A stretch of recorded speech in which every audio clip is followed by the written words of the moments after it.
Okay, we are on video. All right. So this is the Lookingglass Rural Fire District, March 13th meeting, called to order at 7 p.m. And we'll begin with our pledge allegiance. I pledge allegiance to the flag of the United States of America and to the republic for which it stands, one nation, under God, indivisible, with liberty and justice for all.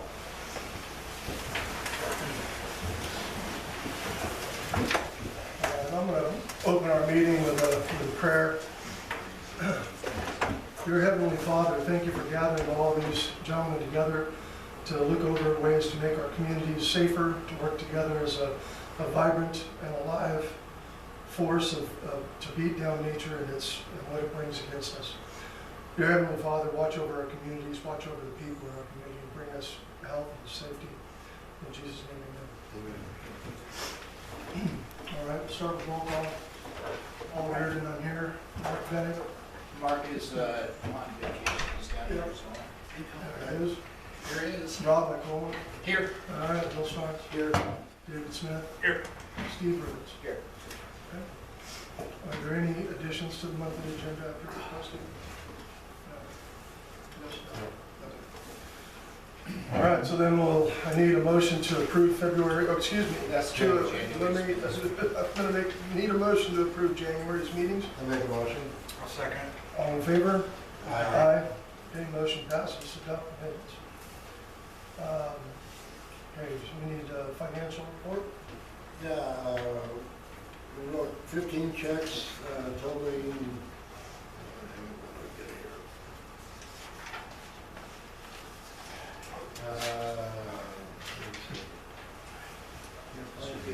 total check, $10,898.46. We have a money market account of $202,909.84. Our checking account is setting at $448.56. We wrote a total of 15 checks. I'd like to have a motion to pass. I'll make a motion. I'll second. All in favor? Aye. Aye.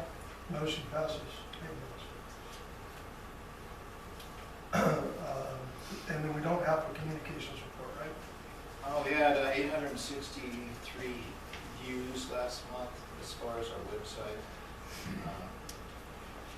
Just further on that, Justin, and he's made some outreach on making our website more functional and more approachable and those kind of things. So we're working on that right now. Is that right, Justin? That'll be it. Okay.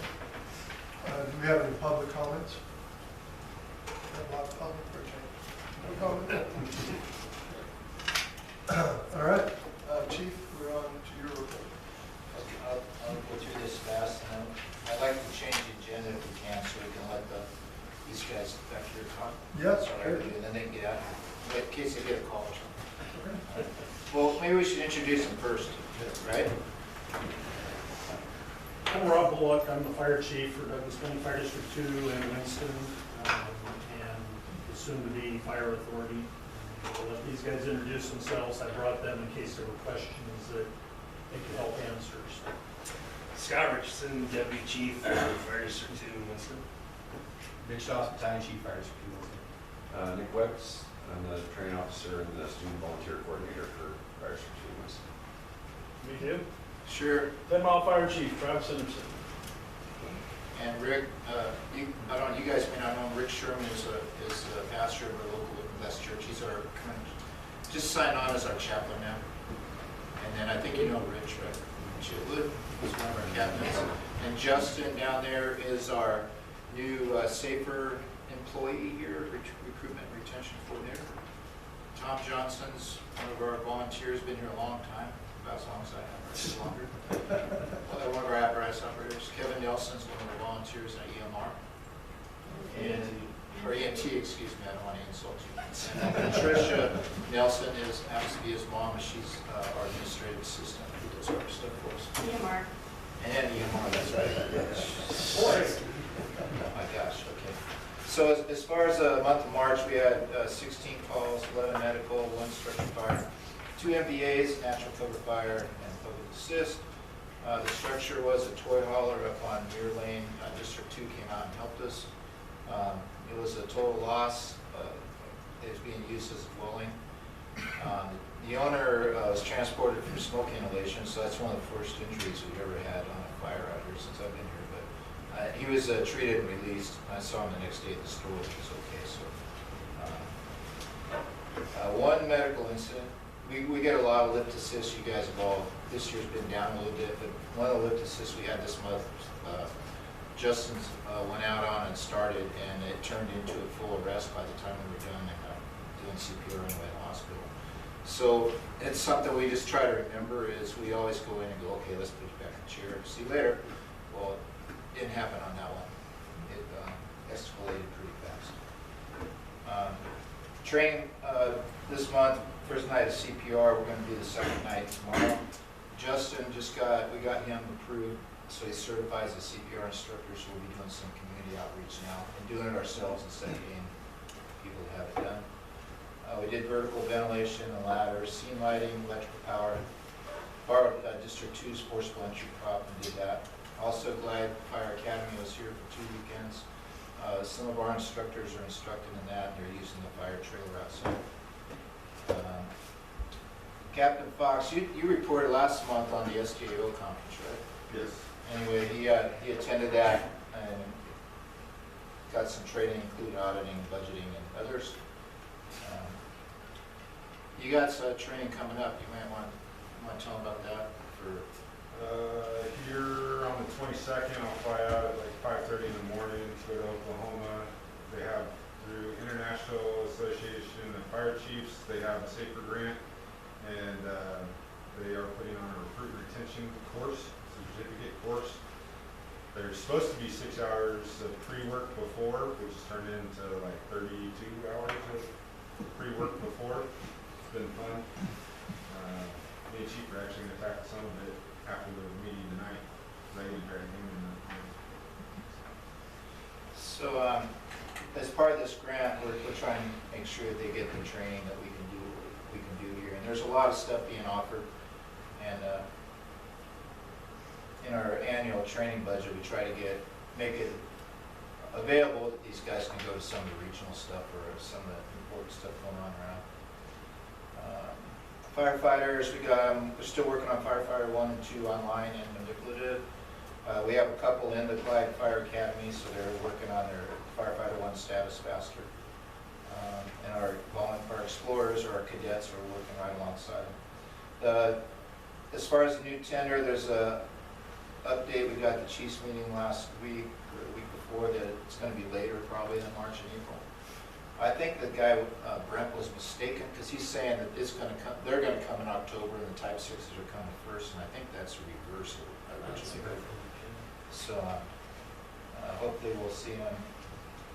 Preventive maintenance on 1030, 1031, and 1060 was done yesterday, so we're done. Inventory, doing a lot of uniforms and sweatshirts. Turnouts for the SAFER grant have been ordered, new helmets on BFA grant. New AED batteries were ordered for one of our AEDs. Just goes dead after a year and a half. It was interesting that with lithium batteries, the pads and the batteries were $138 last year. This year they're $333. So it's gone up almost 200%. The station heater was down, but it got fixed. It got repaired today, right? Yes. Okay. Right during, of course, right when everything was going to be freezing, so that was great. The first SAFER reimbursements we submitted this week, 2 months of salary for Justin, EMS expenses, uniforms, etc. The new Wildland seasonal grant came out March 1st, and Justin submitted that. The Joint Communications grant with District 2 was submitted. The CWDG, the fuel reduction grant we put in, we just heard that they've already done the rankings and everything. They're going to make announcements at the end of May, I believe. We're going to be submitting for a BLM grant for a slide-in unit for the pickup. That's a no-match grant that just popped up. We got a check for SDAO for the rebate for the seismic construction insurance in 2023 that they charged us because there wasn't any seismic construction in 2023, so that was nice. We're starting the audit process with Hanford & Associates. We got an extension until April 30th to do that. Vitus Construction gave us a new schedule. You guys got copies of it, and I put it on the website. They want to start April 2nd, and it looks like it's going through the middle of June, probably, if everything actually happened on time. So they finally got permits Unless they signed finally already? got permits through, yeah. They're gonna come out Monday, and we're gonna talk about how the construction site's gonna be set up. We're gonna get some storage containers, because all this area we're at here is gonna be gone. So we have to store everything until it gets rebuilt.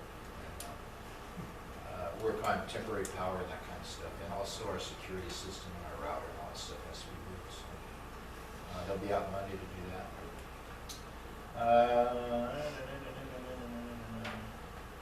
The last legal invoice we're paying tonight for the public records request, and that came from the company that didn't get the project. And I just mentioned that because it's probably cost us about $1,500 in legal expenses so far, because a public request, any member of the public can request something, we can provide it, but these guys requested it through a lawyer. And I spoke with SDAO and our lawyer, and they said, if you get something from a lawyer, you should handle it through a lawyer. So our lawyer's been, every time we send a letter and she reviews something and comes back. This has been going on about 3 months now. I just got a letter from them the other day saying they were satisfied with what we replied, so that's over. Let's see, Justin has created a pretty big calendar for what we're coming up with training and public convention and outreach. If he wants to talk about that. You want to talk about that? Not just yet, because some of that stuff is changing due to the construction, or we'll know more Monday on what all will be changed due to construction. Okay. I'm requesting a waiver. We had an overdraft fee from Umpqua Bank, and Bill always bugs me. You got enough money? You got enough money? I go, yeah. Well, this month, I usually go in once a week and just look at it. This month, the password wouldn't work. We had to change passwords, and then How many times, 14 or something I like can't that? remember. And then we have two-person authentication. So every time you do something, I got to call Bill, and back and forth. And that just on that day, we had 4 or 5 checks that hit, and we were under. So I'm requesting. I got to call into their service center to waive those funds. You guys. How much was the overcost? She didn't get it. I think there was 6 of them that hit at once, so it was $180 or something. So you guys can take it out of my salary if you want. You can have 100% of my salary. If you want. But When is the meeting on Monday? I don't have exact time yet. They're going to be coming up from. You want to come in? Yeah. Okay. And they're going to bring their construction guy, Lynn Elder. So he's going to be up too soon. Can a board member? Yeah, sure can. I'll let you guys know as soon as it is. And Central Douglas County Fire and Rescue's group is going to conduct a meeting for us tonight. Or an informational discussion, I hope. So that was it for the month. We're going full speed on ahead on construction and stuff, and all the other stuff that Justin's doing, so. You guys will be the first to know, after our Grange meeting last night, the May picnic, or not picnic, parade that we have every year is not going to be happening in May this year. It's going to be happening June 1st. And they're not calling it the cleanup day anymore because nobody wants to clean up anymore. So it's going to be like a community day. They're asking us to get involved, so we'll have to see how June 1st goes. Maybe have a pancake breakfast that morning. There is going to be a parade, but it's still going to be at noon, but it's going to be called something else. It's not the cleanup day anymore. And Jim Hooten and the local Jeep Club are kind of pushing it, so, but we'll be involved. So June 1st, maybe the weather will be better. It was pretty this morning. Yeah, it was. I mean, the last 4 out of 5 years, I think it rained up the day of the parade. We just had nobody over there, so. Our community's too lazy to work.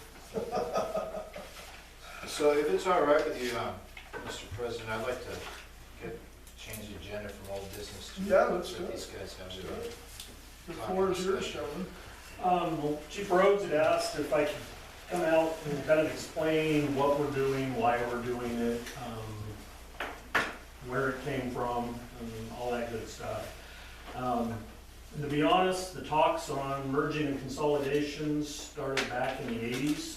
There were several studies done by outside consultants that all over, there was one in the mid-80s, one in the 90s, and one in the early 2000s, and they all kind of came to the same thing, that the core areas should all be one department. Well, you know, how studies go, people throw them in the back drawer and they never move forward.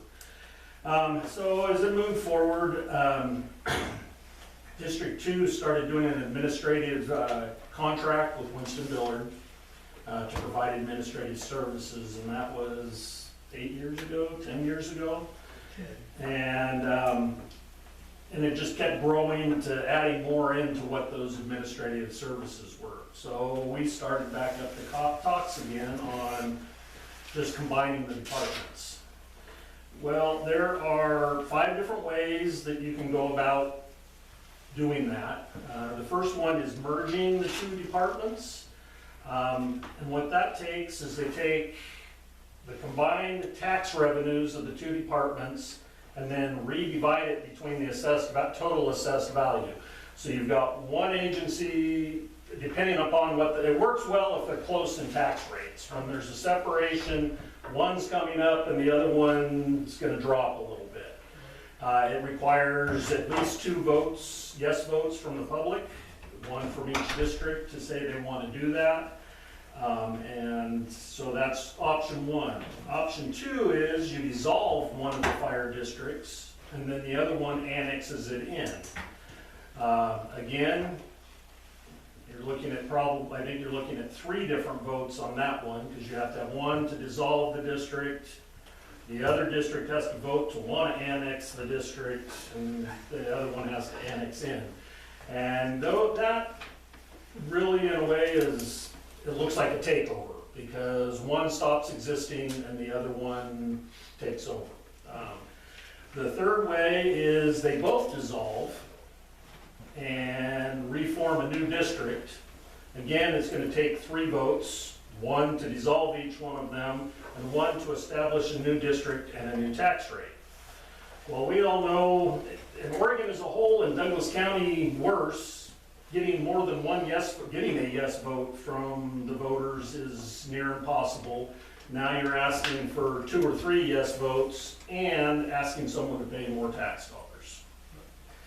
So the fifth option, or fourth option I guess it is the fire authority.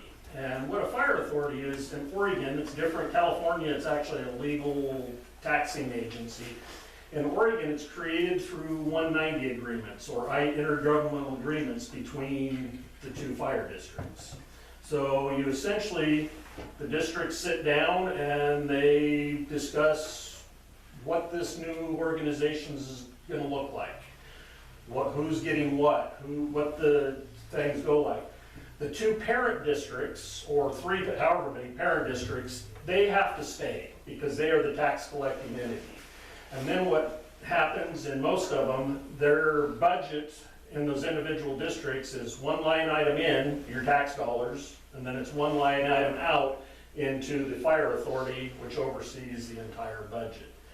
And that's where we're in the process right now, is just getting the finalization on that. It's been going on for about a year and a half of deliberations on what it's going to look like and how it's going to work. We're going to go live July 1. It'll be Central Douglas Fire and Rescue. We're dropping the county out of it because as Douglas County Fire District 2, people call us thinking we're the fire department for the entire county all the time. They call from the coast, they call from Glendale, they call from Drain.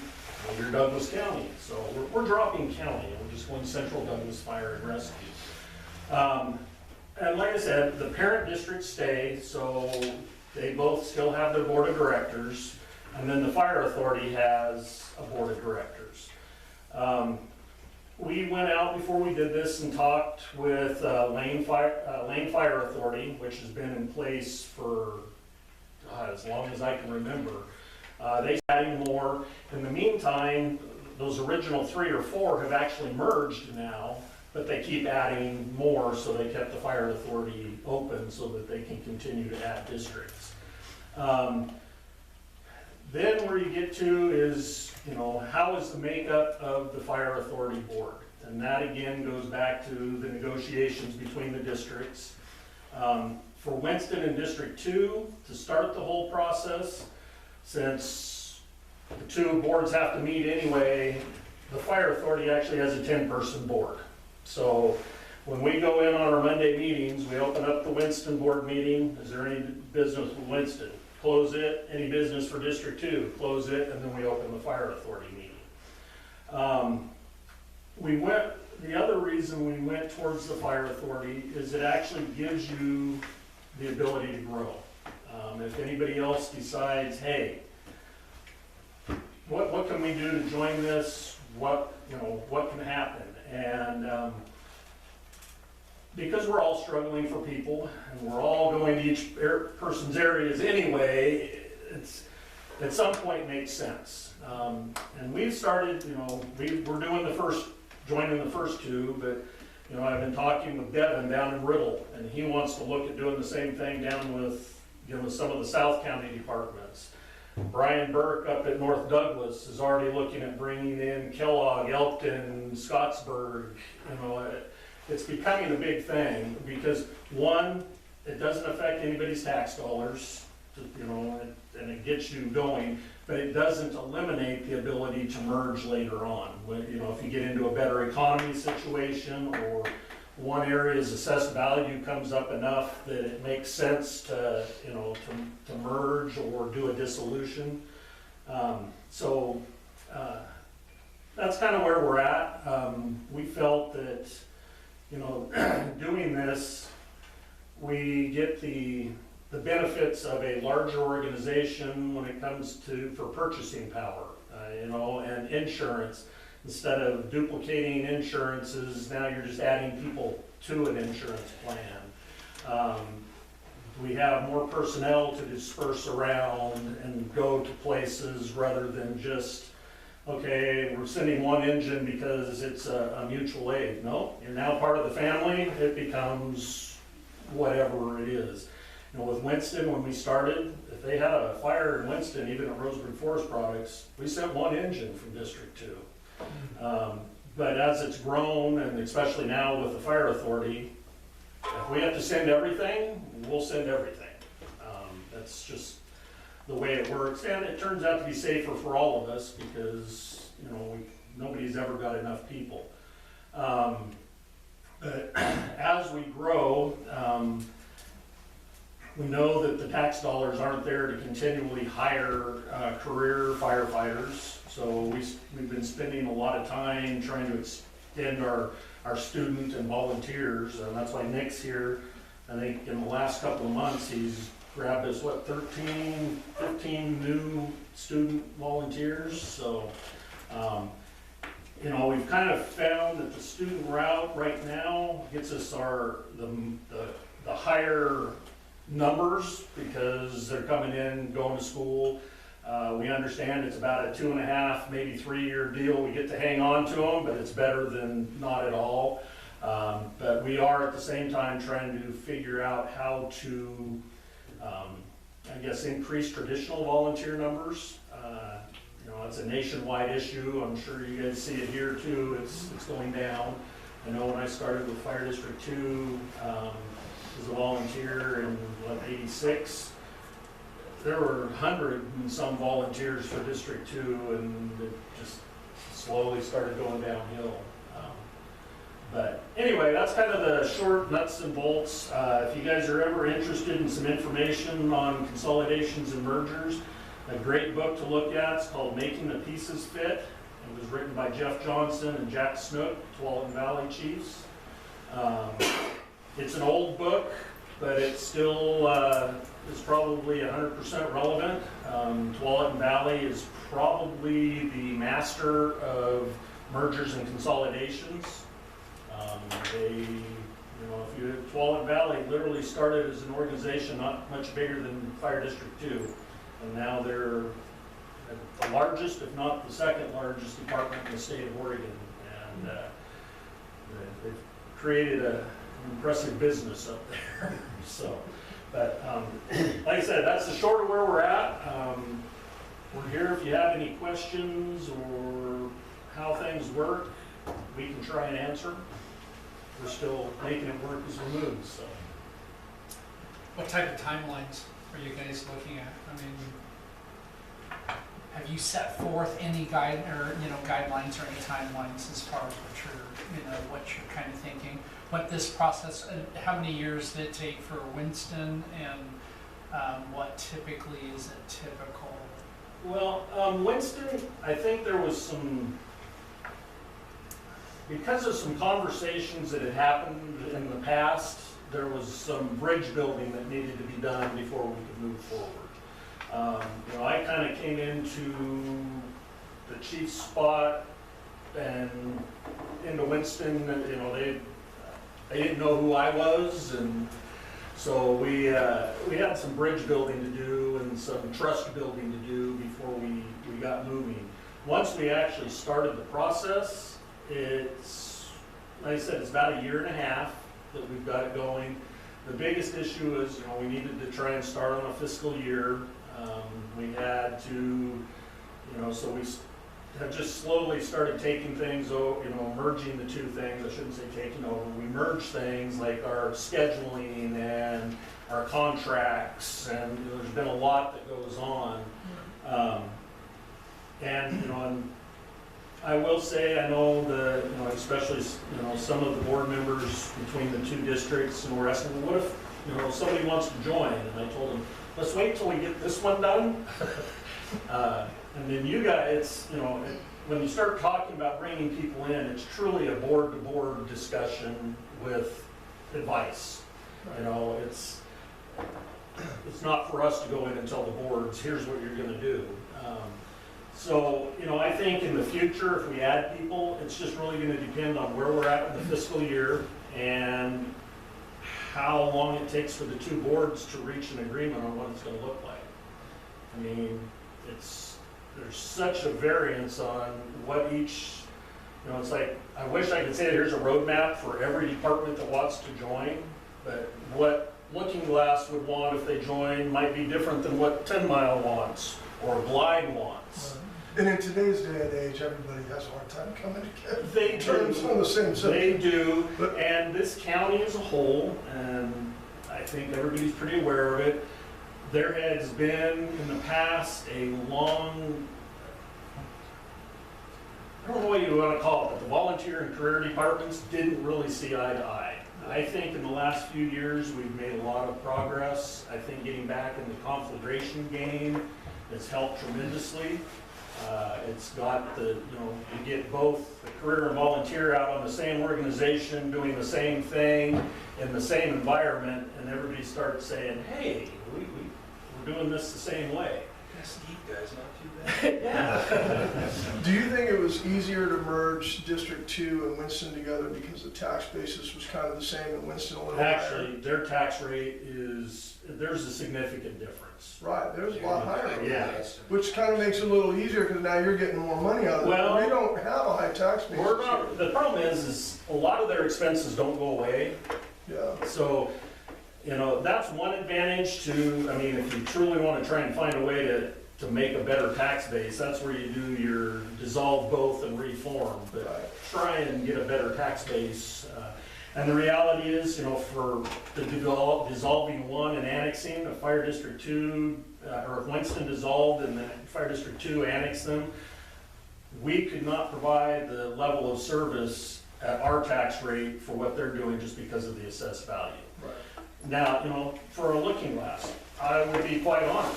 If we were to, if you were to join the fire authority, I can't come out here and staff this as a 24/7 station. Right. But we consolidate training, we consolidate purchasing, we consolidate insurances, and now you have a fire out here, And I have one coming from Melrose, one coming from Green, and one coming from Winston on the From a initial- safety standpoint, it makes sense. Yes, To the community, people move here because they go, it's cheaper taxes. yeah. You know, quite honestly, that's why I moved here. And it's not gonna affect the taxes because Yeah. whatever you have is what, Okay, under that, under the the fire. way that you're doing it on the Yeah. fire authority. Yeah. And that's what you're, if I understand correctly, that's what you're doing right now with Winston. Yep, we're just doing a fire authority because, one, I'm not gonna get 3 yes votes to change somebody's taxes. If I merge the two, I'm gonna ask the largest number of voters, which are the District 2, to come up 50, 60 cents. Right. So the Winston people can drop 20 cents. Right. I'm not gonna get a yes But vote. if you can aggregate the whole, not the whole county, but these districts together, you aggregate them, is there enough money there to run what you foresee needing to be run? I think so. I mean, it'll change our response packages, but as far as and the way I look at it is, if more departments join, okay, I can't staff a station 24/7, but if I get a couple of departments to join and now I can add personnel to the overall system, Right. now it helps the whole system have a better service. That's the purpose is, I've always struggled, in District 2 in the city of Roseburg, over the years, have had some pretty head-butting, you don't cross my line, I don't cross your line. But yeah, we had streets where you would go down a street and every other house would be in or out of the district and the city. And, and to me, we're here to serve the public. Right. I a lot of times hate jurisdictional lines, but some of the legal stuff says you have to respect jurisdictional lines. And that's where the fire authority helps erase those jurisdictional lines. It's a good point. If I truly, if my big dream would ever come true, I would love to see the city of Roseburg join. I'd love to see Lookingglass. I'd love to see 10 Mile and Glide. And that would truly be central Douglas County. And then if you can get the South County to do it and, North County, because Douglas County has the highest number of rural fire protection districts in the state of Oregon. We have the largest per county. So currently, the fire authority only has Winston and Doug too. Yes. Okay. So there is no volunteer districts that you brought in yet? Not yet. So in the aspect of our fire district here, we have the grant writer that does Everything. That's how everything. we're living, yeah. That's how we pretty much stay above board. How is that gonna affect being part of a fire authority where would you lose the ability to get some grants? The fire authority as a whole, we go for grants all the time. It's just like the radio grant. We actually wrote the radio grant, well, this time it was 14 departments, because 2 didn't get us their info, and District 2 and Winston are now 1, so we lost. But yeah, that's, Nick's position, that was based off of a grant. We write grants at all times. Now, as you're still a district, you could still individually do stuff, it's just however we write up the IGA between the two Oregon, or the whole thing, that's what everything's based off of. And that's the nice thing with it is, it's I guess call it a homegrown department. We get to direct what we want the makeup of this department to be. It's endless on what, your options can be, and it's just, the hardest part is, I think, with some departments as they join is your board has to stay in effect, but there's not as much business to do. So, how hard is it gonna be to attract board members, When Steve's not here, we can get a meeting done in 5 minutes.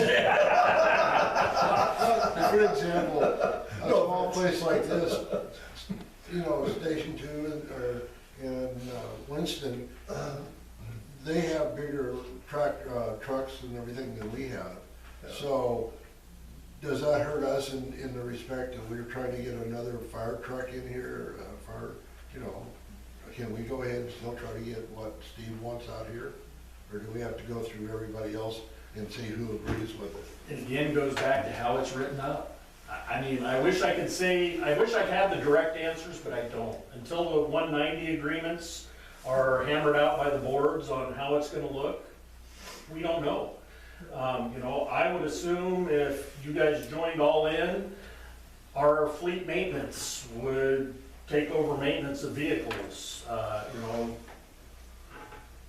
it now becomes an organization's issue, not one department's issue. So you have your own mechanic on staff, is that what? No, we sub it out. We have a fleet manager who does that, but we have a guy mobile that comes out and does everything, and then depending on, you know, some stuff, we do still have to go to Southern Oregon or It'll be the same. somewhere out, you know, because some stuff's just Right, outside. so of we're our- using mobile, he comes out to. I think he's what's his name, using the Tyler? same guy, yeah. Yeah, Tyler. and then, we're using, in fact, we just went to mobile diesel repair in, Sutherland, because, Sutherland, Oregon didn't wanna do our stuff anymore, the big stuff. They're Yes. focusing on small pickups. They're trying to retire. But, and then, so I know like so like we used to do some joint pump testing, for example, Roseburg, and they would come down and we would go to Roseburg's fire station, but now Roseburg has taken most of their Pierces, they're going to Eugene, and then they leave them up there for like a week and do maintenance and pump testing and everything else. Well, it's kind of out of our reach, because we can't leave an engine out here for a week, you know, to do that. I mean, so right now, we're trying to set up a glide right now, is to get Hughes down here in our parking lot, and we're gonna try to get some other departments to join us on it, but, And see, we have an in-ground pump. So you station. guys have it. Yeah, we have a tank in the ground in Melrose and a flow meter, and we test all of our engines in-house, and so you got somebody who knows how to do that. so. We had somebody, God, that was before my time, but they'd go up to Ben Irving and say they were pump testing on the boat ramp, and they got nailed one year, because you gotta know barometric pressure and all this other stuff, and it was all faked, and the guy, as soon as they saw it, they go, this is fake, we're not doing what you're saying. Yeah, we used to pump test at Testner's Landing. So, I mean, so that's something, because, I mean, when they want, I don't know, $500 an engine or something, but then they want double that to come down here and set up in the parking lot, and they want travel, and they want overnight, and everything else, so all those kind of things are happening. A little bit of clarification, Cam. Maybe I missed the first pre-meeting or something as to what's going on. So Winston and Roseburg, or Douglas County, excuse me, you guys are doing the fire authority. Yep. That's already done. Yeah, the IGAs are pretty much done, we're getting all of our stuff to go live. Okay, so then the fire authority, you're coming out to the outlying stations, seeing who else wants to be part of all this, what's going on? Yeah, well, a lot of us, Steve asked me what we're doing, and so he said, you know, maybe they'd like to hear about it. We have actually, you know, kind of made it, we aren't making it, I guess, a concerted push to try and get people necessarily yet, but the board did say if someone was interested, they would look at it. You know, our biggest thing is, as I told them in the beginning, until we get our stuff all ironed out, don't add more, you know, stuff to the mix. But, you know, we're getting to the point on the fire authority that there's a lot of questions being asked around the whole county of what we're doing, because we haven't really come out and started promoting it yet because we weren't ready. We're planning on doing a lot of rollout stuff this spring as far as to the public and everybody else on, hey, you're seeing different things. And if you look at our staff vehicles, we've already relogoed our staff vehicles for the Central Douglas. And the, 2 of the ambulances have been reloaded. Well, we've probably got a 3rd one going in next week. So, you know, we're slowly making the change, which is bringing up questions. What is this? Why are you doing it? The reason we're doing it is we think there's efficiencies and it's a better way to serve the public rather than duplicating services and, you know, worrying about jurisdictional lines. Yeah, no, I understand that and where we're situated compared to Winston. Yeah, we've got you on 3 areas. Yeah, I understand the introduction. They're right in the middle. So it's interesting because where we sit, there's a political boundaries down there by Tabor Lane and military and that, where we have mutual and automatic aid with District 2, we don't have anything with Roseburg because they are not interested in Well, we have mutual aid with them, but we went down to talk to them about doing automatic aid into this, having them come up to say, Diamond Heights. And they said, if you ever need us on the big one, call us on the radio or ask us, but we're not signing any agreement with you. So it's a different attitude. Fire department. They have a city council and a city manager. You know, years ago, Fire District 2 in Roseburg had an all-out automatic aid agreement. If we had a fire, they'd send us a fire truck. If they had a fire, we'd send them a fire truck. And 3 or 4 chiefs ago on both sides got in a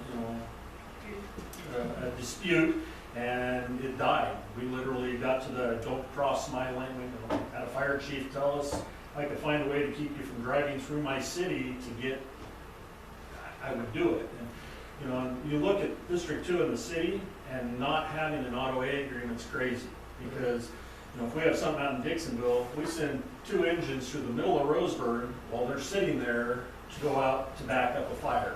So we've come a long way there in the last couple of years.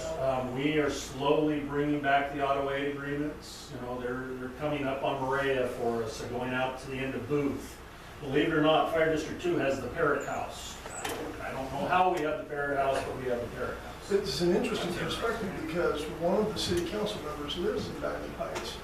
So there might be an angle there. I don't know who it is, but I know they are because of a conversation I had with one of our sheriffs and an issue with a homeless guy living on the side of the road there. But we do have a city council member living in Diamond Heights. And so we're literally servicing his district and Roseburg won't go there. Is that what you're saying? Or only some areas? I can tell you when we had, say we had the big fire up on the top of the hill last year, it was District 2 and us. Yeah, I know that. So middle of the night too, like 2 in the morning, 1 in the morning. I think, you know, if you called them, I think Yeah, they they would will. come. They're just If not they're not wanting to aware. sign the Automatic. automatic. Right. So an automatic aid versus mutual aid, we have basically an agreement with everybody in the county that we can ask, and they'll give it to us if it's available. With automatic aid, basically you're saying, hey, my stuff's your stuff. When the dispatch goes, they send it automatically. That can put people in a bind. I mean, like if Station 3 out there in Melrose wasn't there, they might send 4 or 1s or somebody from further away because we have an agreement, but they don't have to do that. You know, put themselves in a bind mutually. And we, District 2 has always been a kind of a different or a unique position compared to the city of Roseburg. The city of Roseburg touches us on all sides.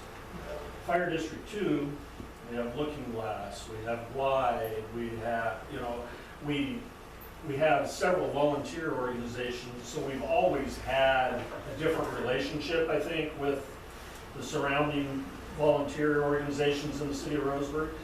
But believe it or not, city of Roseburg had volunteers back in the 70s. I think they went away in probably the early 80s, but you know, but there's some changes coming to Roseburg, and the organization is changing for the positive. But no, we're not out here trying to say, hey, come join us. We're just telling you what we're about and see if you had questions. You know, we're happy to have any discussions that you want to have, but you know, I don't want anybody to feel we're, you know, trying to come out and take over the world or do anything like that. I just think that the public served better by, you know, a larger organization without jurisdictional boundaries that cause problems, and, you know, rather than, you know, well, I'm not getting along with you today, so I'm not gonna send you anything. Tomorrow I'll send you something. If you're one organization, you kind of lose that whole concept. And, you know, and to be honest, I know the state's quite excited that, you know, the county's looking at this kind of stuff in 3 different areas.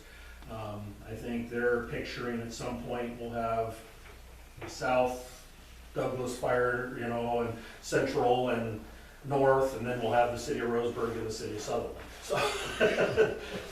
So that benefits them, like for the conflag and stuff. Like right now, we have a hard time digging up people to send out because they want a 2-week commitment. So as far as the volunteer department, we don't participate in that.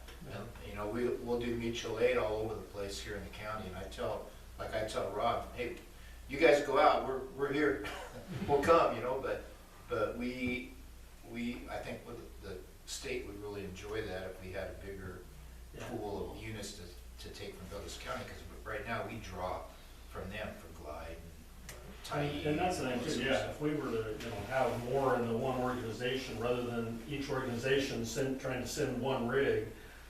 Okay, if you had one person that's available to go, we've got 4 other groups that, we can put together multiple rigs out of one group, so. Is there such a thing as a standard 190 form agreement? Nope. So the 190 really just is a catch-all? Yeah, it's An overall authority agreement that's negotiated, so it's independent and exclusive for each Yep. identity. Yep, Okay. and, we've actually had to modify the one between District 2 and Winston on a couple of occasions, just because something will come up and say, oh, yeah, didn't think of that, or, oh, that's a twist we didn't, so every one of them is different, just because everybody's needs, wants, desires, it's different, and it's a negotiation. The boards will sit down and go, well, here's what we would like to see, and, on the other boards as well, here's what we can provide, and you go back and forth until you figure out what the answer is. Are those 190s public information? Yeah, it's all public. So is it filed then? So we could look, for example, just to get an idea of what's been covered, what you guys have done with, because we're asking questions that were already asked and have already been covered. So we'd be wise to be able to take a little delve into what did your process look like that'll answer some of the questions, and as well as will give us better questions to ask if we were interested. And the most recent one prior to us was Western Lane. Which 2 departments? Well, It was their EMS and fire department and their separate EMS department over in Florence area. They merged and created a authority. And then they started making the paramedics firefighters, and some of the firefighters became paramedics, and they're blending everything over there. So, and then of course, like I said, Lane Fire Authority has been in place for as long as I can remember. So does a lot of this process, did the 190 agreements, did this start? I mean, did Jeff work on it up out of Tualatin? And I know Jeff went to school. Yeah. So. Tualatin didn't do a lot of fire authority stuff, because when they started growing, there wasn't the issue with taxes. To be honest, some of their merger tactics were fairly aggressive. They would go in and do a contract for service, and then they would liquidate all the equipment that came with it. So when the end of the contract would come up, the city couldn't afford to go back to their own fire department. I mean, they were pretty aggressive on stuff, but the concept of the merging and consolidating, the reasons behind it work for all of them, whether it be a merger, consolidation, or a fire authority. You're starting to see a lot more fire authorities in the state now because of trying to get yes votes for tax changes. That's like, throwing a dollar in the well and thinking you're gonna get it back. It's not gonna happen, so. Well, consolidation for expenses is certainly, and that seems to be a no-brainer. How our independence, and granted, we've had, Steve has been applying for so many grants. We've been so blessed with all of the money we have coming in, but something happens to Steve, I'm not so sure there's anybody else willing to give it that type of effort. So that's something we look at down the road too, is, what does our future look like for, supporting this community, so. But anyway, consolidation's a big issue. As long as it's illegal, as long as the insurance companies and everybody looks at a 190 agreement as an authorized legal process that they can. Central Douglas has its own FDID number. We've got our own OHA number. We've got our own IRS number. I mean, we're an entity. We just are not in the state of Oregon recognized to collect taxes, because you have to either be a district or a municipality to collect taxes. And so that's why the districts stay in place. In California, an authority of departments can collect taxes. So, that's the reason, you know, it's the 190 agreements, because it's not really, I guess, a recognized tax collecting agency. So, but yeah, we have our own FDID, own OHA, you know, we had to go through all that because we've got ambulances, so we gotta do Medicare, Medicaid billing, so, yeah, it's all there, So it's an umbrella authority, basically? yes. So is the authority itself just a financial? Or does, like you said, 190, how many of them show the corporation, because we're total, well, with the exception of Justin, we're totally all volunteer. I mean, do you have examples of putting a complete volunteer system into a fire authority? No, that's the thing, it would all be, you know, new. We do have volunteers, we do have students, we have a training program in place. I mean, our goal is not to run out volunteers, it's actually to get more. We can't do this without volunteers.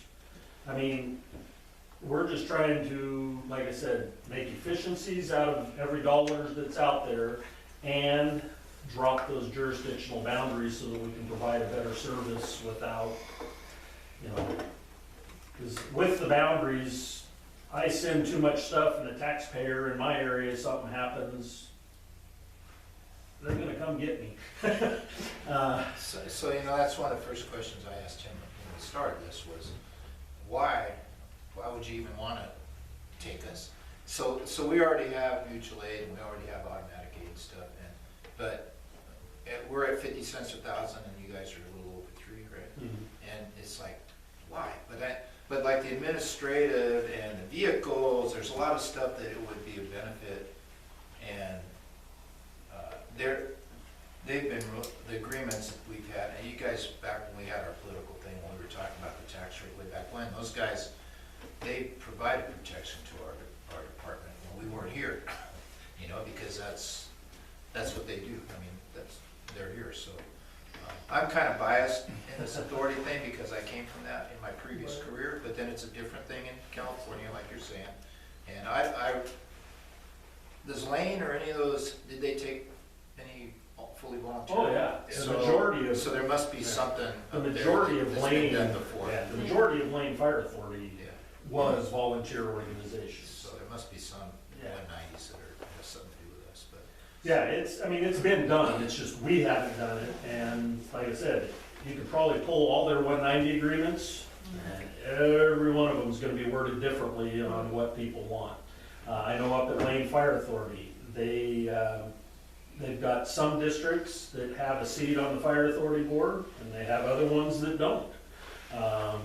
But, you know, the ones that don't, a member of the administrative team is at every one of their board meetings, you know, and there's ways to make it all work. You know, I've told my board though, I'm not getting much bigger than where they're at now. 10 is about, 10 bosses is enough. So our board, we had 27, because we I'm had sorry. 23 cities, the county, Yeah. everything else, and it was just crazy. And I mean, they had to build a building to seat 27 people in the first place. But, you know, So like I it's said, kind of crazy. you know, administratively, we have a CFO, we have so much of the process in place to cover, financial stuff. And when you do the fire authority, you end up with one big audit and then 2 reviews just because, right now it'll be 2 reviews and 1 audit because it's all going in. But it all goes under one umbrella instead of, I'm sure you guys are aware, audits just keep getting more expensive and there's less people doing them, so it's, So we got a deal on ours, we might be able to turn it on. So we actually sent out a survey to our volunteers and asked if they would what they thought about Emerge with Doug 2. One of the major concerns that we got was basically how we would be treated and whether we would be dissolved or basically kicked out, kind of understandable. issue. And with that is like we'll get a mutual aid call out Melrose, and they'll continue a rig coming from by UCC, but then disregard us when we're less than a mile out, and they'll disregard us for that. And it's kind of, we've seen it in some places, because I even, up in Lane County, I worked with Lane Fire Authority, I worked with South Lane, and there are certain areas up there in those fire authorities that they kind of get that, I'm the paid person in this fire authority, you're the volunteer person, so I don't want to deal with you. And that is what I got from most of the surveys that came back, and people not even filling out the surveys, but coming and talking to me about it, is the main concern that they have. We've worked hard these last, I've been here almost going on 10 years now, 9-10 years. And we've worked hard to turn this into like a regional training center, with the wildland event, the LPG, and like most of the volunteers don't want to see that going away. I mean, they realize that this may be better for the district to merge, but at the same time, they don't want to lose their place here. And they don't want to be that department that whenever they get that call at 2 o'clock in the morning and they get up and they throw their stuff on, and they go to a fire call and they still get disregarded even though they're the closer unit. Well, I will tell you, we had a similar thing up in Sutherland with Oakland, but the reason we will turn you around and keep ours coming is we don't feel it's right to pull you out of your taxpayers' area to be in our taxpayers' area. And that's honestly it. We're not doing it because we don't want you there. We're doing it because, in our mind, your taxpayers are paying for your service here, and if I've got you tied up over here and something comes out here where you've got people further away than we have backup, we would rather have you be able to return to your area to serve your taxpayers. Which that way it makes sense, but we were talking about earlier, like not driving a rig through another, not driving it through Roseburg when you have a station right there, not doing anything, getting somebody there quicker. And you see it all the time. If it's our main goal here is to make somebody's life better as quick as possible. The reality, the way it should work, I've had these discussions with the city and they don't disagree, is I think there should be like a shift. If there's a call in Dixonville, the closest 3 go and everybody else shifts towards the core. If there's a call out this way, the closest 3 go and everybody shifts this way. But until you can get everybody in the same game, it can't work. Right. And it's all based on, the city of Roseburg, their city manager will tell you, my taxpayers are paying for these fire trucks, I don't want them out in the middle of Dixonville. And that's what we try and eliminate with the fire authority. But when we were in Sutherland, we had a similar discussion with Oakland, because we would cancel them as soon as possible, and they were going, well, we get all up and we're getting going, and then you send us home. Well, would you like us to continue you? Yes, we want to come. All right, then we'll do that. But, our thought, right, and we do the same thing with the city of Roseburg. If they come to one of our calls, as soon as we can get them out of there, they're gone. Not that that's what they want, but that's what the right thing, to our mind, to get back to their taxpayers. And we look at doing the same thing. If we go to Glide, as soon as we get the fire knocked down or whatever happens, we need to get back into our taxing district because that's who's paying for that. And that's the only reason we cancel, is we're trying to, I guess, respect the other organization and their taxpayers.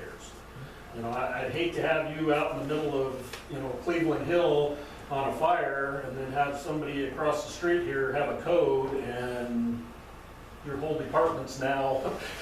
I mean, that's honestly why we do what we do. And I will tell you, we have spent quite a bit of time trying to discuss what's the best way to integrate a fully volunteer organization into them, because we don't want you to lose your identity.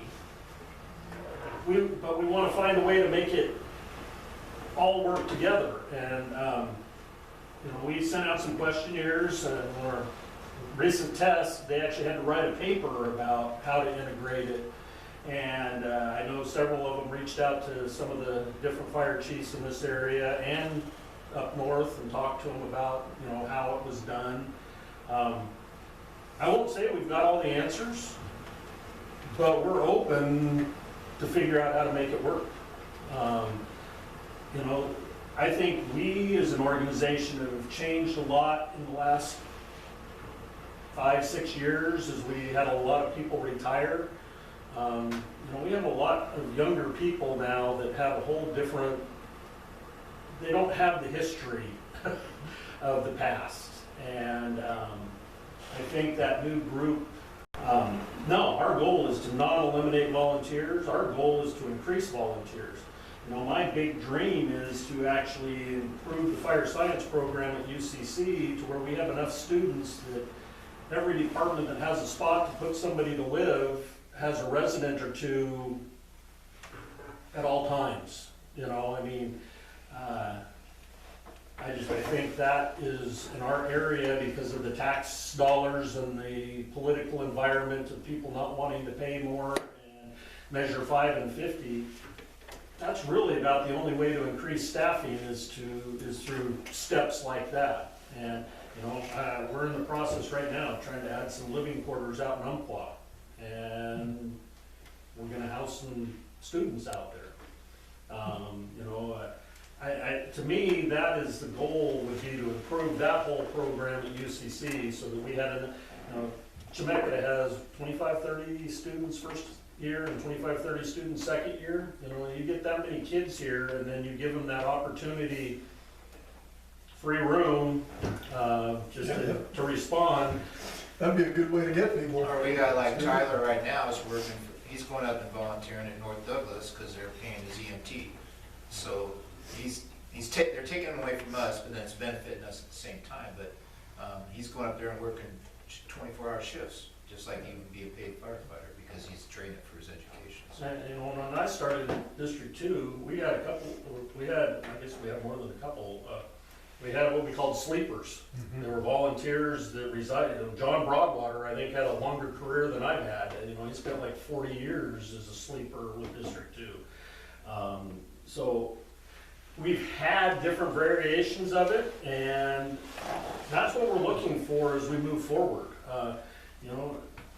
Believe me, that's what I've tasked Nick with multiple times. Tell me how to make this work. And so what kind of ideas have you guys came up with? Because, let's face it, volunteers aren't the same as paid firefighters. We don't get as much time as you guys do. We don't get as much experience. You guys get more fire. It's inevitable. We're different. I think it's really unique because I think, kind of looking at this overall, we kind of take away, the fire authority would take away a lot of the stuff that maybe you guys don't like to do. The back end stuff, that bringing on onboarding and scheduling physicals and all the other stuff, where it allows you more opportunity and time to focus on the stuff you want to do. And if you enjoy writing grants, it's like, okay, well, I don't have to worry about all the other stuff. I can just focus on writing grants.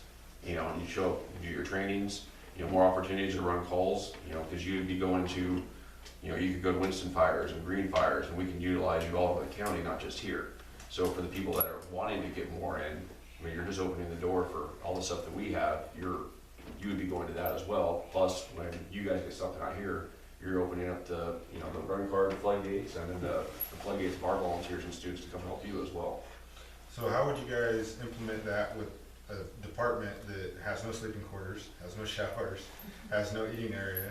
Like, would that be something you guys would bring in, like a modular home and park it out here? That's what we're dealing with out in Umpqua right now. And that's one. FEMA trailer. Yeah. There's all kinds of options to do. I will tell you, through going through the Umpqua one, I've learned some things that I won't do again. Certain things you do require a commercial sprinkler system, and if you are on a well, it requires a 10,000 gallon tank, and gee, your property happens to be in a flood path, so I had a big learning curve. And the other thing I think you gain as a fire authority coming in as a volunteer is, as people get to know you, we know what you can do. I think one of the biggest things, and it's not just with volunteers, it's any department you interact with, if you don't know somebody, you're sketchy about them. It's like, why don't you go over here and hold down that bumper while I go over, and it's not right, but at the same time, you're going, have they ever done this? Have they ever? The safety level. Yeah, and I think as you come together, you get to know each other, and then you start really, hey, come with me, or let's, and that's where I said, I think the conflagrations have been great, because, you know, these guys come back, and, you know, there's 3-4 paid guys and 8-9 volunteers, and everybody comes back and had a great time, and everybody's, you know, and I think that's the same thing that can happen with the fire authority. You get everybody together realizing that, oh, you can come do, you know, you can do this, you can do that. And I think they go training opportunities. You know, I mean, the bigger we get, the more training we can provide or bring in or do differently, or it's part of just, you're part of the group, you know, Like water rescue. Force entry door or whatever, you know. You know? And so if you're under the umbrella and you're in this district with this station, is there integration where you can say, hey, can I go out and work with you guys on this, or do cross-training things so that you can get to know the people you're working with in the different districts, so they can know, hey, you're good at this and he's good at that, you can work that integration together? I don't think there'd be an issue with that at all. Okay. I mean, it's, So I have a second question. This is to you, Steve. How do you feel about all this? If it was up to you, what would you do? I'm Not to put you on the spot. I'm really biased about it, but I'm still not sure on the financial thing, why they even want us. And I've asked it that before. Can you answer that question? Would it just automatically take Oh, I away guess- the board though? I guess I'll pick one, I'll pick one. Board stays. Board states. We're coming out here for free now. Yeah, Right. that's true. So why not add that money into the account that benefits the entire operation? And like I said, you add 1 or 2 other departments, and now that adds 2 more full-time staff. That now, instead of having a 2-man engine company responding out, you have a 3-man engine company. Or just because you're on an ambulance call, doesn't mean that station's not staffed, you still not, you know, I mean, and that's the bluntness of it, you know, you know. So we went through the political thing back 10 or 12 years ago, probably, I think you might before you were here, but we were just trying to maintain the same tax rate as, we had it on op levy, and we were trying to maintain the same on these 10-mile camera steps, and our taxpayers said, no, we're not doing it. And it was we went through all the 2-year process, went through the petitions, went through everything, went out, knocked on doors, and then about 2 or 3 weeks before the vote, folks came in and said, hey, we want to postpone this because you guys aren't being honest or something. There was a lot of other issues going on. So one reason I've kind of talked to Rob about this is, and I've told you guys this at several meetings, we're not sustainable Right. the way we are. I mean, we have, my newest engine out there is a 2007, you know, and we keep trying to, we're living off of grants. When we get a grant, we get a new vehicle. The last brush truck, we got a nice brush truck. Well, that was the leftover money from that ops levy that we hoarded for 10 years. So I'm just looking at ways to figure out how we're gonna be sustainable out here. And as a volunteer department, you get what you pay for, and we have the lowest tax rate in the county, but we've been real lucky on grants and everything else. So we've always had a core of volunteers out here that we're real proud, and we've been lucky that we've had a group that's been, we've had some paid firefighters, retired guys that were paid and stuff, so it brought up the level of training and everything we had up here. And like when we go to their calls, somebody can actually pump water or something, you know, or when they need a water tender, we got somebody that can pump water to them, So there would be better transparency between, instead of acting as 3 separate authorities, I mean, there would be at least a little bit more transparency between all 3 of them under that scenario too. I have another question. What's your capacity?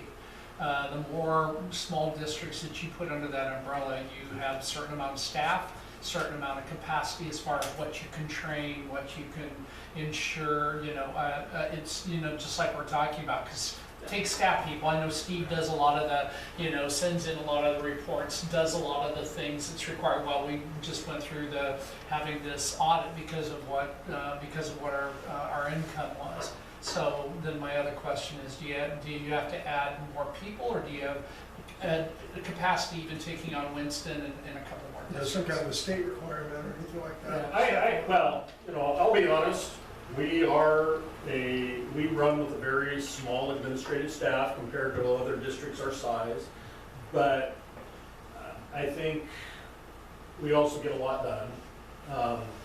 We have a great staff in the office that helps us out a ton. Our CFO, she actually was the CFO for Douglas County prior to coming to us. And so when it comes to contracts and, intergovernmental agreements or anything like that, she's got that stuff wired.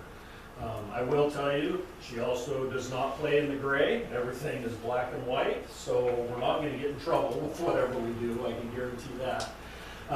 I think, our goal is to, eventually, our next step is we want to add a fire marshal. I think we're doing that regardless, if anybody else joins, it's just one of those things we need. We didn't think we did a few years ago, and then we started realizing that, we did, we just needed to get the right stuff done. So we've added staff, because for a long time, it was me, and then I brought on my 3 battalion chiefs, and then, Scott just came. So we've slowly been growing the admin. I think we will all be honest with each other when we reach that capacity of we can't do more until something changes. But we're not there yet. You're talking about audits. I don't envy you with the money from the seismic grant, because that now becomes a single audit on top of the audit. That brought us over the limit, so we weren't able to just do our in lieu of anymore. We Yeah. had to Well, file the audit. When I went to get the first bid, they said $20,000, and we were paying $40 for our writing. So now we got it down to $4,000 from this lady who's just starting out. Hopefully she's good. We'll find out. So, no, capacity-wise, we're good at the moment. Our big thing is we've talked about, like for this organization, our volunteers have never really had a rank structure, but we've talked about how do we form a rank structure? Because it'd be nice to have somebody here that is responding to this area that, I don't know what we call them, a fire officer or something like that, that they're kind of responsible for what's going on until, someone gets there, a battalion chief gets there. We just don't want everybody running around doing nothing, so we've got to have some type of structure with that. But again, it's back to, we need to sit down with, if something was gonna happen, and say, how do we do this? What's the best way? Because, we were all volunteers or students at one point, but for me, that was a long time ago. I will say we're very aware of the volunteers' concern, obviously. When I put together their battalion chief test, that was what their paper was. How do we integrate small organizations as the fire authority grows to make those volunteers feel, part of the team, so they don't lose that identity? And I'll be honest, as a fire authority, we couldn't take on Lookingglass without the volunteers out here. I mean, if the volunteers aren't interested, well, that's a huge problem for us as a fire authority, because we can't take on another area that doesn't have responders, if that makes sense. So, In an area that doesn't have money to hire, correct. so, Correct. yeah. And you could not take on too many Lookingglasses or be bankrupt. Well, as long as they have volunteers that are willing to respond, and we can, with our volunteer coordinator, continue to build more volunteers, then, you're probably okay, but. So many more discussions in the future. Sure. Yeah, this, like I said, the big thing, Chief Rhodes just wanted us to kind of give you an idea of what we're doing and why we're doing it. And it was, like I said, by no means coming out here trying to say, hey, we're ready for you. That's when you're ready for us, I guess, would be the bigger thing. But I think in the meantime, if there were discussions or questions or suggestions, we're open to, because, that's the theory or the nice thing with the fire authority, it's how you want to make it. And so we're learning. And I mean, from experience with, the interactions, you know, the more we interact together, the more, you know, I mean, we were at the big Horseberry fire down there. We were with Roseburg Fire for a week, and for the first couple of days, it was, you know, but then when they started realizing that we actually knew a lot more about wildland than they did, and we could start a marked pump, and they couldn't, you know, but, you know, by the end of the week, I mean, we had, Yeah, they burn off Reservoir Hill yeah, every year. yeah, you know, and, you know, I worked with Andy that whole week. You know, Andy, and I, of course, I knew Andy pretty well, but, you know, they started getting, well, we work, interact with you guys, and you see most of our faces all the time, but I think if we, as we do progress, and we integrate more cross-training, if anything, with the regional type stuff and that kind of thing, that's gonna make, that could bring things a long ways too, to help, and, you know, maybe as you guys, once you guys get Winston settled in, you guys are settled in with Winston, that, you know, more conversations with some of us from the volunteer part is just to kind of get an idea of how it would look, rather than just you guys coming up with how it would look. You know? Yeah, that's the thing, that's what I'm saying, we reached out trying to say, can we get some suggestions? And I We will had- say a lot of it comes down to communication. Yep. I had no idea. I never looked at it that way. I've been a shift officer. Yeah. I've been a shift officer for District 2 for 10 plus years, 15 years. And I'm one of those guys that would cancel you as the VC, and I never looked at it that way. I just looked at it from I'm trying to get you bringing back up here. the volunteers concern. Yeah. I 100%. I got my What butt do you out of bed at 2 But now o'clock it's in the on morning. video, you can tell them, watch the video. I actually So- appreciate hearing that because I never honestly looked at it that way. But then you gotta realize too, as volunteers, if we say that, you gotta produce. I mean, you gotta get some Oh, people out of absolutely. bed, get Yeah. them on the engine, Right. and get them going, and be dressed right. And I mean, that's one of the things that we've been fighting. We had our first, the other night, we had our first call that we couldn't respond to because we had nobody. I was busy in the gym. I didn't even see it until after I was done in the gym. Chief had stuff going on, but for like 2 months, it was Chief and I running calls. Right. And I mean, it's one of those, it's frustrating when you're sitting here and you see all the calls and all the stuff that goes on. And you have people that complain about, you know, like, well, we never get to do anything fun. It's like, I have asked you numerous times to, you know, his boys the other night were the first ones that took me up. I've been for 3-4 years telling people like, hey, you guys want to come in and train extra, text me, call me, send me a smoke signal, whatever, we'll come in and we'll train. And it's hard to get people in here to do that, especially when they do go to those calls and they get called away. I see it both ways. I get why you guys do it. It makes sense to get you back in your tax area. It just does. I wouldn't lie, you know, when I first started doing this and that would happen, it's like, oh, okay, you know, they just don't want to work with volunteers. And I mean, some people, you still get that old mentality of, you know, they're just volunteers, but it's like, I mean, Lieutenant Lex and I are talking about, I'm the one that's going to be signing the knots for the students to come out and do the LPG. It's, you get people, they get in there, they get doing enough, and you realize we don't know all the answers either, but we have to be jacks of all trades because we don't have the funding to do everything. We don't, you know, I look at it the same way as active duty military and the National Guard or the reserves. And, you know, the active duty guys, whatever their job is, that's what they know. And it's what I tell people all the time, like Chicago Fire, you get a truck, you get a rescue, you get a, you know, that, they know their job, that's it. You get these volunteer departments in these rural areas, and we have to be jacks of all trade. We have to know everything, or at least, you know, dabble in everything. And so we don't have, because we don't get the help that, you know, those big cities get. And it's the same way with us. You look at us, and then we go to like Salem or Portland. Now, Jeff Johnson used to tell me all the time, he says, man, he says, down there where, you know, in Douglas County, you get 6 people, they go to the fire, put the fire out, mop the fire out, up and investigate it. He says, up here, he says, they call in a second alarm to clean up, they call in a third alarm, you know, he says, you have more people than you know what to do with. So, you know, we'll go to a training somewhere for incident command, you know, and, you know, playing Dungeons and Dragons, but they say, oh, you've got 4 engines with 4 people on them, 2 trucks. And our answer is, what do you do with all those people? You know?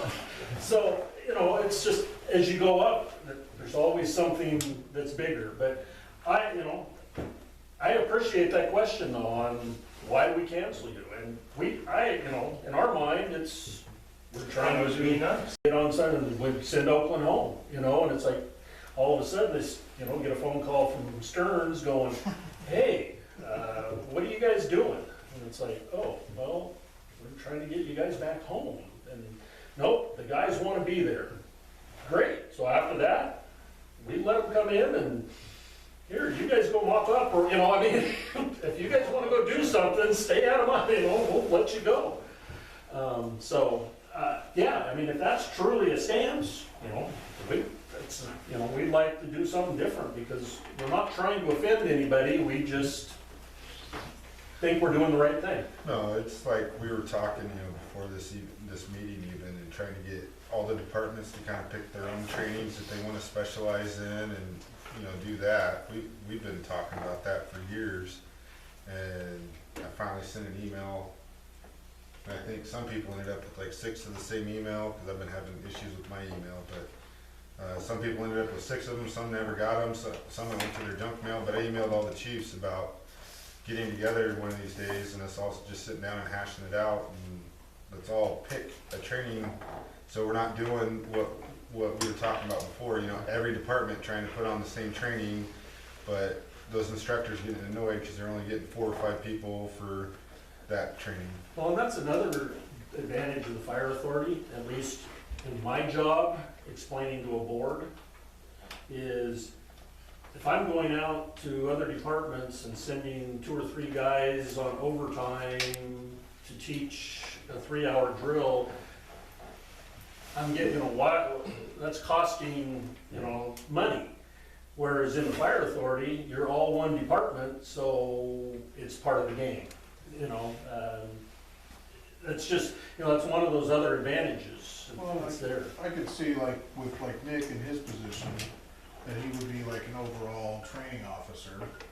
And then you have, within the individual departments, you've got department training officers or whatever, and so we have more to pull from. And that would be, And then we have the instructors to pull from, a cadre of instructors to pull from, so that, like me up in Gloucester, as a training officer right now, I'm like chief bottle, cook and bottle washer as the training officer up there, because it's like trying to pull teeth.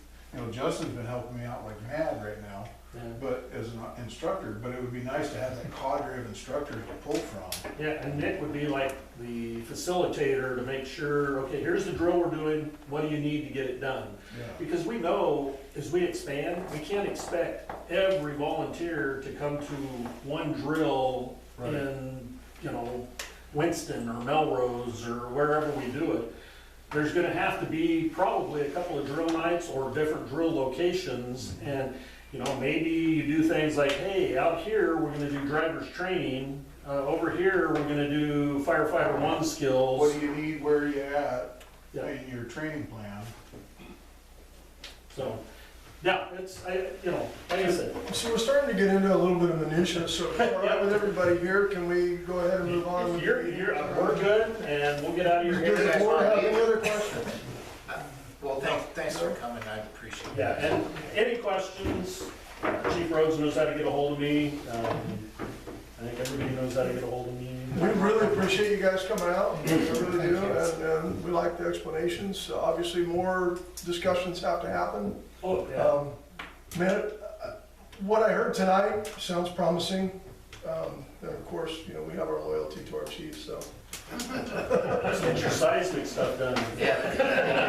I thought we were getting a shower or something. And we're not gonna get showers, that wasn't part of the trip. That's hard, that's the hard thing on those seismic grants. They're so limited on what they let you do unless you want to add money, because I know like North Bend added a bunch of money and added a living quarters on. Yeah, but I'm a retired builder, and I know what we're paying, and I don't see how we're gonna spend that much money, but they find a way. The problem is, I'm looking at a 1,200 square foot, 3-bedroom little addition, and I had somebody tell me it's gonna be $800,000 right now.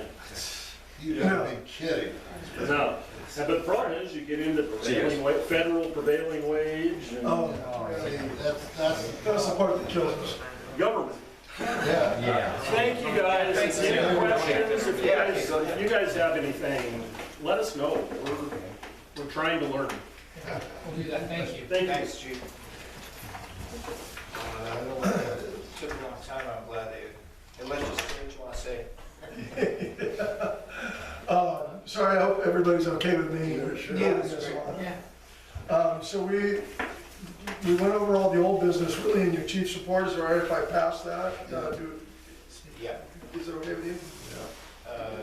This is seismic grant, the audit, OFM water tender status, the safer program and reimbursements, the VFA grant reimbursements and purchases, SDAO conference review. You pretty much covered a lot of that. I just want to say the VFA grant thing, the deadline's coming up to get it in. It got extended and we're just getting all the receipts together. We made the last purchases for the equipment, so. We just put in for the Nutella grant too. The what? The Nutella grant. Oh, yeah, there was $5,000. another grant that came up that Justin grabbed and we're putting it in.